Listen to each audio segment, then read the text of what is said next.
Good day everyone. Ngayong araw, gagawa tayo ng registration form gamit ang HTML. Una, naglagay ako ng doctype. Yung doctype, ito yung kabuuan. Na ibig sabihin, ang gamit mong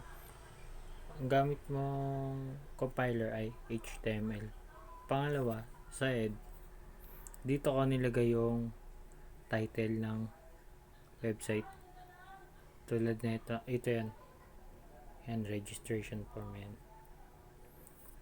Pangalawa, naglagay ako ng headings. Yung headings, may 6 na pagpipilian. Yung maliit, yung pinakamababa, ayun yung pinakamalaki. At yung pinakamalaki, ayun yung pinakamaliit, tulad na ito.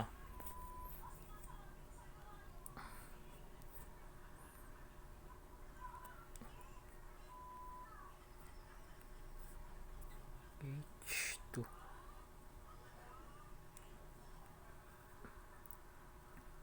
Ganyan na lang. Page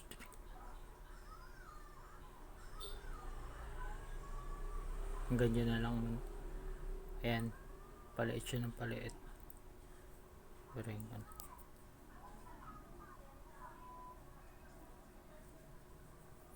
Sa form, dito, naglagay ako ng label. Tulad ng email, password, full name, age, gender, birthday, and hobbies. And then, naglagay din ako ng input type tulad ng email, password, text, number, radio, date, checkbox, and submit. Tsaka, lagyan ko din siya ng name na variable, email, password, full name, age, gender, birthday, hobbies, and submit. Ito yung output. Ito sa email type is sa email.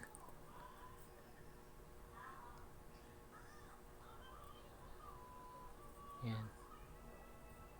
Sa password, sa full name, ito input type email, input type password, input type text, input type number, and dito sa radio, input type radio, and input type date, then input type checkbox, and then input type submit. Ayun lang. Maraming salamat.